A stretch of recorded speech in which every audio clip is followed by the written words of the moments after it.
이것도 반복합니다. 내 손이 선을 베풀 힘이 있거든 마땅히 받을 자에게 베풀기를 아끼지 말며 내게 있거든 이웃에게 이르기를 갔다가 다시 오라 내일 주겠노라 하지 말며 내 이웃이 내 곁에서 평안히 살거든 그를 헤아려고 꾀하지 말며 사람이 내게 악을 행하지 아니하였거든 까닭 없이 더불어 다투지 말며. 아멘. 예,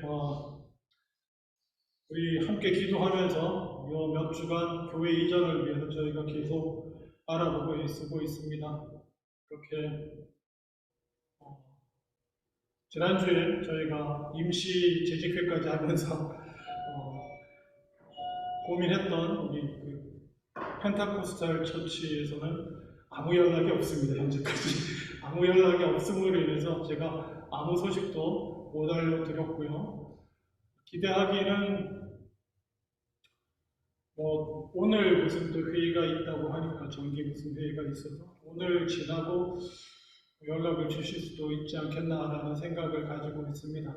근데 또 감사하게도 또 다른 교회 한 군데에서 한번 보자고 연락이 왔습니다. 이번에 연락 온 교회는 어디냐면은 에덴 메로나이트 처치라고 해서 실유학 센트럴 로드를 타고 서쪽으로 이렇게 조금만 가면 한 5분, 6분 가면 있는 조금 크게는 좀 큰 교회입니다. 메로나이트 처치입니다. 그래서 또 메로나이트 처치 목사님이 연락 주셨다. 그래 그 얘기를 아내에게 했더니 메로나이트 처치는 어떤 교회야? 나한테 묻더라고요. 그래서 순간 내가 뭐라고 대답. 참고로 펜타코스탈 처치는 순복음교회 생각하시면 됩니다. 성령운동하는. 그 교회에서는 아직 연락이 없고요. 메로나이트 교회에서 목사님이 한번 얘기하자고 연락이 왔는데 그래서 기도해 주십시오. 목요일날 아침에 전도사님하고 저하고 한번 방문할 계획을 가지고 있습니다. 약속을 제가. 메로나이트 교회가 어떤 교회가? 그래서 그 순간 제가 뭐라고 아내에게 대답했냐면은 비둘기파의 끝판왕이다. 이게 뭔 소리인가 싶으실 텐데요. 뱀처럼 지혜롭고 비둘기같이 순결하라 설교를 기억하실 수 있기를 원합니다. 뱀 같은 지혜와 악한 세상의 상태에 비둘기 같은 순결의 그 중간을 찾아서 하나님께 영광 돌리며 사는 게 우리의 삶의 자세인데요. 메로나이트 처치는 역사적으로 한마디로 이 순결함을 추구하는 거의 끝에 있는 교단이 메로나이트 처치입니다. 그래서 이분들은 어떤 타입이냐면 예를 들면 성경에 많은 말씀이 있습니다만 예수님이 가르쳐 주신 복음 중의 핵심이라고 생각한 산상수훈의 말씀을 그대로 지키면서 사는 삶을 추구합니다. 타협 없습니다. 타협 없어서 도망치긴 했습니다. 철저한 이웃 사랑과 그리고 그런 이웃과 원수를 철저히 사랑해야 하기 때문에 뭐예요? 어떤 일이 있어도 분쟁하지 않습니다. 어떤 일이 있어도 전쟁을 반대합니다. 그런 교회가 메로나이트 교회고요. 여러 분파가 있습니다. 분파가 있는데 그 중에 하나가 메노시모스라는 사람이 시작해서 유럽에서 핍박을 같은 기독교 국가에서 핍박받은 겁니다. 이스라엘에게 핍박받은 거 아니에요. 같은 기독교인들 사이에서 핍박받아서 동부 유럽으로 도망갔다가 마지막으로 신대륙이 발견됐다는 소식을 듣고 신대륙으로 도망쳐온 사람들이에요. 왜 핍박을 했을까? 이 사람들은 마치 이교도이냐. 산상수훈의 말씀을 철저히 따르며 살겠다는데 이 사람들은 자기들 죽이러 이교도 이단이다 그러고 이렇게 같은 크리스천들이에요. 죽이려 와도 싸우지 않습니다. 도망가거나 그냥 잡혀 죽거나. 왜 그랬을 것 같습니까? 다른 크리스천들이요. 이건 정치가 끼면 그렇습니다. 이분들은 군대 갈까요? 안 갈까요? 군대 안 갑니다. 무기 안 잡습니다. 절대. 근데 그 당시 종교개혁 당시 1500년대 유럽 상황이 어떻습니까? 왕이나 귀족들이 각각 영지를 가지고 자기 군대를 키우면서 여러 가지 명분을 가지고 싸움하고 전쟁하면서 세력을 키우던 시대였습니다. 근데 자기가 속한 영지에 군대 안 가겠다는 사람이 늘어나요. 그냥 죽겠습니다. 저보고 무기 잡고 사람 죽이는 군대에 나가려고 주님의 복음의 말씀을 먹일 바에 그냥 고문당하다 죽는 걸 택하는 사람이 계속 늘어나요. 어떨 것 같습니까? 그 당시 권력자 입장에서는. 저런 게 늘어나면 안 돼요. 저렇게 믿는 거 말고도 예수 믿는 기독교 많은데, 저도 장로교 출신이거든요. 대표적으로 칼빈주의자들, 루터주의자들, 약간 뱀파에 기울어 있는 사람들이에요. 전쟁 얘기하면 제가 말씀드렸죠. 하여튼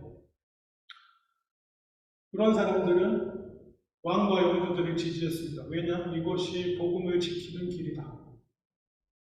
이렇게 생각해요. 현실적으로 복음을 지키는 길이 방어적인 전쟁을 하도록 허락하고 이렇게 나가야 된다고 생각했던 사람들. 근데 완전히 이쪽에 있던 사람들은 그건 예수님의 산상수훈의 말씀과 어긋난다. 죽거나 도망치고 또 일부는 역사적으로 큰 핍박 당하다 못해서 오히려 반대로 확 돌아가지고 반란 일으키고 살육하고 한 기록도 있습니다. 하여튼 많은 사람들이 도망쳐 나온 그 분파 중에 하나가 메노나이트인데, 어쨌든 저는 사실은 메노나이트 전통에도 좀 다 있습니다. 베프티스트파, 침례교 라인이 조금 이쪽하고 연결이 있어요. 저는 참고로 어릴 때 침례받은 사람이고요.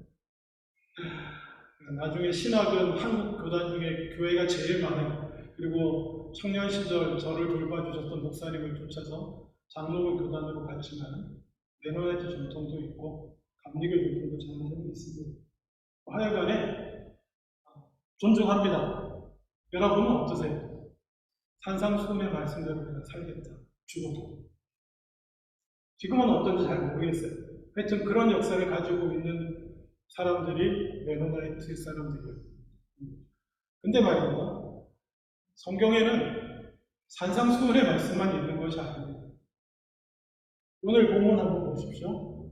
오늘 읽은 이 잠언의 말씀, 구약의 잠언의 말씀을 읽을 때 여러분은 혹시나 신앙생활을 좀 오래 하신 분은 이 같이 신약에서 떠오르는 말씀이 있어야 돼요. 오늘 이 잠언 3장 27절에 35절 말씀, 내 손이 선을 베풀 힘이 있으면 마땅히 받을 자에게 베풀기를 아끼지 말고 그리고 내 이웃이 내 곁에서 평안히 살거든 헤아려고 하지 말고 사람이 내게 악을 행하지 아니하였거든 까닭 없이 더불어 다투지 말라. 이 잠언의 이 말씀을 들으면서 떠오르는 말씀이 좀 있으면 감사합니다. 혹시 떠오르는 말씀이 있어요? 예수님 말씀 중에?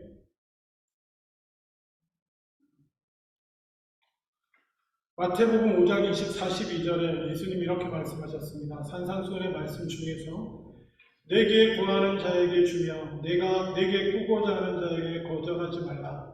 이런 말씀이 있습니다. 뭐가 다르죠? 예수님의 산상수훈의 말씀하고 오늘 잠언의 말씀하고요. 예수님의 말씀은 무조건적입니다. 네가 있든지 없든지 네가 너한테 네가 여유가 있고 필요한 게 쓰고 남는다고 여기든지 말든지 내게 구하는 자에게 주고 내게 꾸고자 하는 자에게 거절하지 말라. 이게 예수님의 가르침인데 오늘 읽은 잠언은 어떻습니까? 선을 베풀 힘이 있거든요. 비유적인 얘기가 아니고요.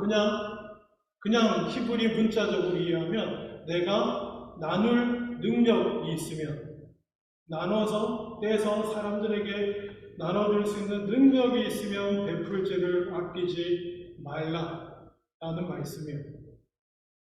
두 개가 무게 차이가 확실히 있습니다. 심지어 오늘 잠언 30장 한번 보세요. 사람이 내게 악을 행하지 아니하거든 까닭 없이 더불어 다투지 말라. 다투지 말라는 건 알겠어요. 어떤 사람하고 나한테 악을 행하지 않는 사람하고 다투지 말라고 말씀하세요. 그럼 뭐예요? 누구하고 다투도 돼요? 나에게 악하게 행하는 사람. 다퉈도 된다는 말씀이에요. 잠언의 말씀은요. 그런데 예수님 뭐라고 말씀하셨어요? 비슷하게 마태복음 5장 산상수훈의 말씀이에요. 38절 39절에 또 눈은 눈으로 이는 이로, 어쩌면 제가 한마디 추가하면 악은 악으로 갚으라 했던 것을 너희가 들었으나 나는 너희에게 이르노니 악한 자를 대적하지 말라. 누구든지 내 오른편 뺨을 치거든 왼편도 돌려대라. 너무나 유명한 말씀이잖아요. 이거 어떻게 해요? 잠언의 같은 성경 말씀, 구약의 잠언에서는 악하게 대하지 않는 자라면 싸우지 말아라. 악한 자는 싸우라고 하는데 예수님은 악을 대적하지 말아라. 악한 자요. 오른밤을 치면 같이 오른밤을 쳐서 다시 나한테 대들 생각을 하지 못하게, 나를 가볍게 여기지 못하게 해라. 가 아니라 반대로 해라고 예수님 말씀하셨어요. 여기서 예수님은 심지어 한 걸음 더 나가십니다. 계속 마태복음 5장 산상수훈의 말씀이에요. 5장 44절 46절 나는 너희에게 이르노니 너희 원수를 사랑하라. 너희를 박해하는 자를 위하여 기도하라. 악하게 대하지 않는 자하고 싸우지 말고 잘 지내라. 눈은 눈으로 이는 이로 갚아라. 이게 아니고 심지어 원수도 사랑하고 박해하는 자를 위해서 기도하고, 그러면서 못을 박으시는데요. 45절에 이같이 한 자 하늘에 계신 너희 아버지의 아들이 되리라. 이같이 하면 너희가 하나님의 자녀다.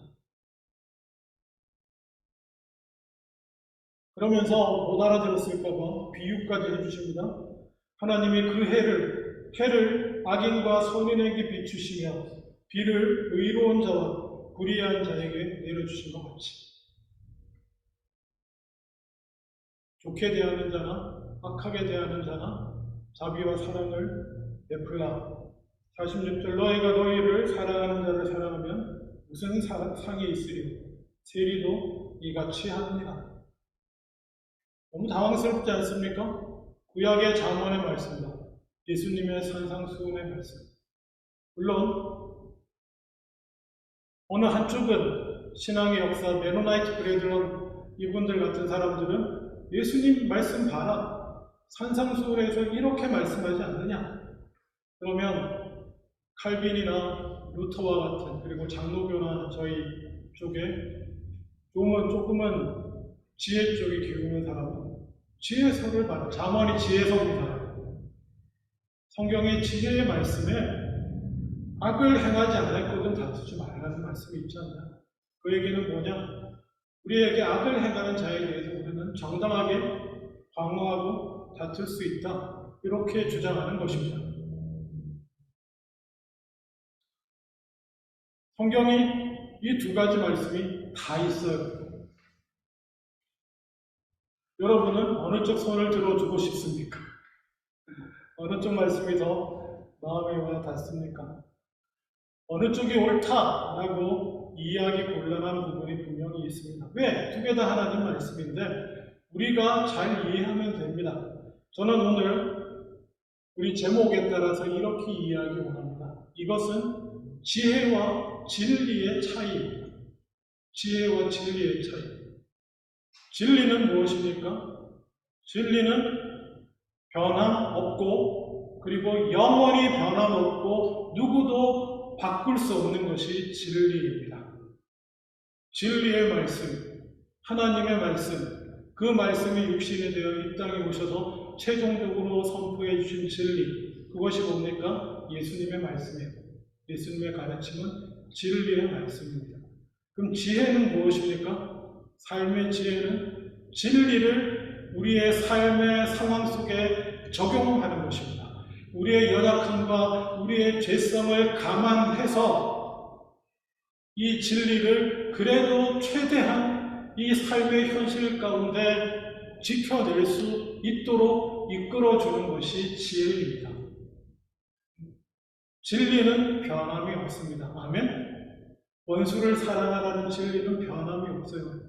내게 있든지 없든지, 원하는 자에게 여유가 있든지 없든지, 받을 자격이 마땅하든지 마땅하지 않든지 나눠주는 것은 하나님의 진리입니다. 원수도 사랑하고 오른밤을 때리면 왼밤도 내어주는 것은 하나님의 진리입니다.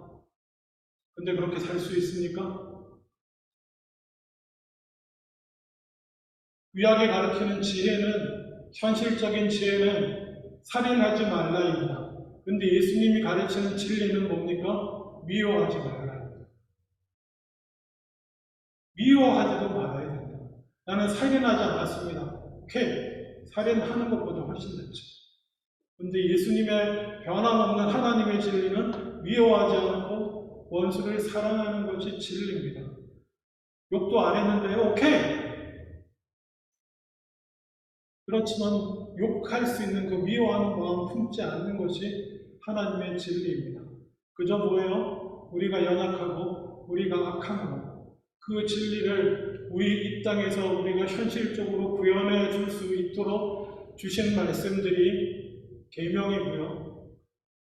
잠언 지혜서의 말씀입니다. 보통 잠언의 말씀 이러면 복 받는 말씀인 줄 알아요. 물론 지키는 자가 복이 있는 거 맞습니다. 예수님이 아예 선언을 하셨잖아요. 하나님의 말씀을 이렇게 지키고 사는 자가 하나님의 자다라.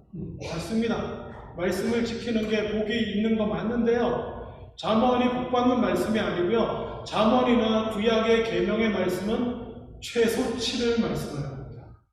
최소치. 적어도 예수 믿고 구원받는 사람이라면은 하나님만 섬기고요.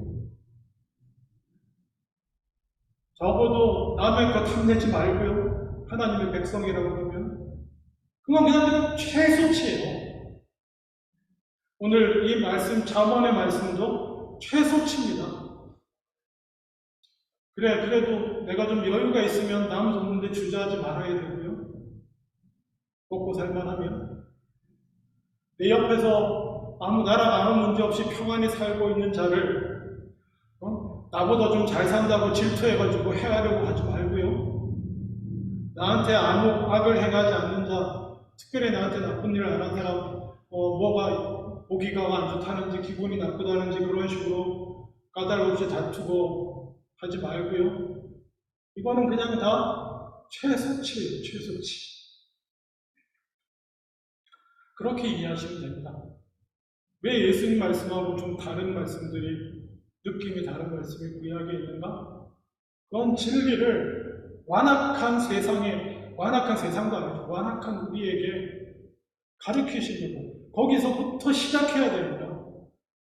타락한 죄악 가운데 자기 중심적으로 제 마음대로 살던 것에서부터 시작해야 됩니다. 최소치를 우리에게 가르쳐 주는 것이고, 그럼 예수님은 이 땅에 오셔가지고 왜 이렇게 우리가 지키지도 못할 말씀을,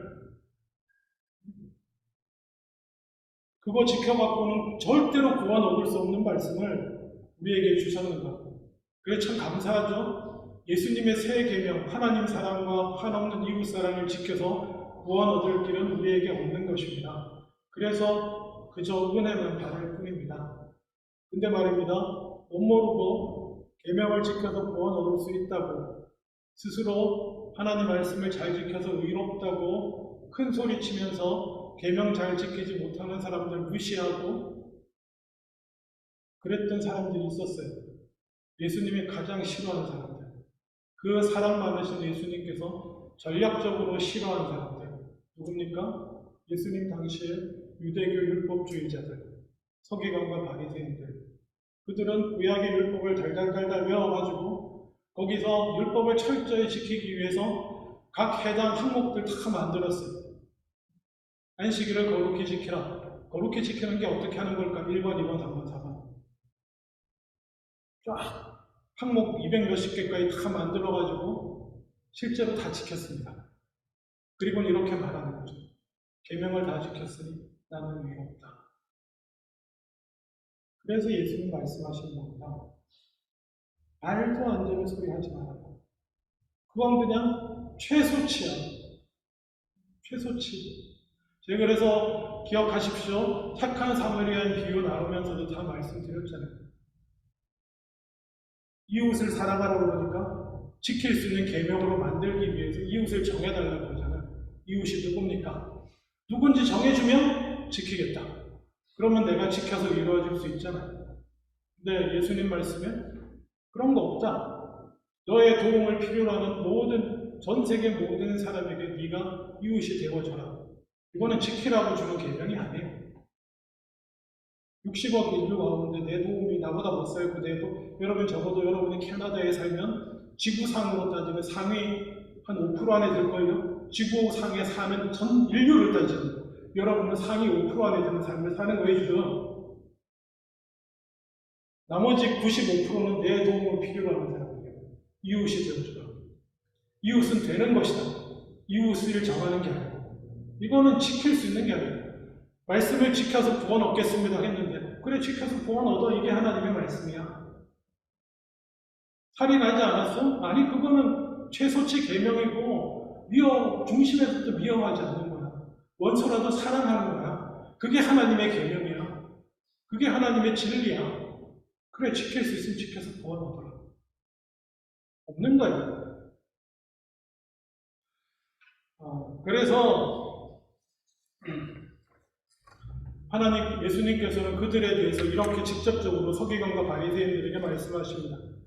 마태복음 12장 7절에 나는 자비를 원하고 제사를 원하지 아니하노라 하신 뜻을 너희가 알았더라면 무죄한 자를 정죄하지 않았을 것이다. 이게 무슨 얘기냐면 계명 환경과 상황이 어렵고 일 하루하루 입에 풀칠하기도 힘들어서 먹을 때마다 손 씻고 계명 지키고 이런 거 못하는 연약한 사람들을 자기는 삶의 여유도 있고 그래서 계명 지키기도 좀 수월하다고 열심히 지키고 사는 자들이 막 정죄하고 무시하고 욕한 거에 대해서 예수님이 하시는 말씀이에요. 순종이 제사보다 낫다라는 말씀. 하나님께서는 자비를 원하신다는 그 말 제사보다 그 말을 너희가 알았다면 벌써 예수님이 두 개를 상정하고 계신 거예요. 하나님을 사랑함에 또 하나님을 사랑하기 때문에 우리가 그 말씀에 순종하기 위해서 가장 구원받은 사람으로 첫 번째 해야 할 일이 무엇입니까? 제사라고 표현되어 있지만 오늘날 식으로 말하면 예배하는 것입니다. 좋습니다. 주일 지키고 예배 드리고 개인적으로 예배하는 거 참으로 귀합니다. 근데 솔직한 얘기 안 하는 것보다 낫습니다만 예배 드리는 걸로 자랑하지 마십시오. 주일 나와서 한번 지키고 예배 드리는 걸로 예수님 표현 그대로 따지자면 그러지 못하는 사람은 정죄하지 마시라는 겁니다. 예배는 하나님이 원하시는 건 뭐예요? 나를 사랑하는 표시는 예배도 맞다. 나를 사랑하는 그러니까 나와서 순종해서 예배 드리는 것도 맞는데 나를 사랑하는 표시는 나의 말씀에 순종해서 사랑을 베푸는 것이다. 자비를 베푸는 것이다. 하나님을 사랑하고 이웃을 사랑하는 것이다. 순종하는 것이 제사보다 낫고 순종하여 사랑하고 자비를 베푸는 것이 제사보다 나은 일입니다.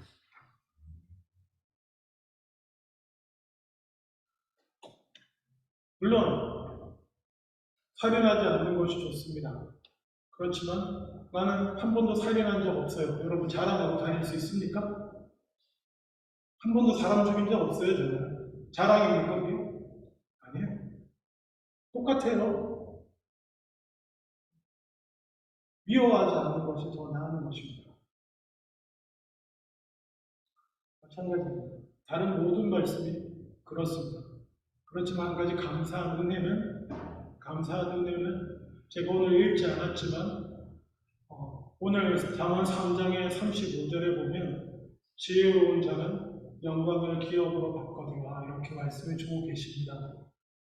여기서 잠언 33장 35절에 지혜로운 자는 누굴 말합니까?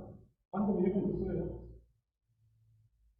적어도 진리의 말씀을 그냥 지혜롭게 순종할 수 있는 정도의 사람만이어도 하나님께서는 그에게 하나님의 영광을 드러내고 그 영광에 참여할 기회를 주신다라고 말씀하십니다. 아멘. 그 메노나이트 파처럼 그렇게 철저하게 못 살아도 그냥 이 악하고 험한 세상에서, 그리고 죄악되고 연약한 이 나를 붙들고 진리를 그래도 환경과 내가 할 수 있는 대로 어떻게든 실천해 내려고 지혜를 짜내고 지혜의 말씀을 쫓아서 작은 것이나마 순종하고, 또 순종에 너무 교만하지 않고 그렇게 사는 사람들을 통해서도 하나님께서는 영광 주시고 영광 받으시겠다고 말씀하십니다.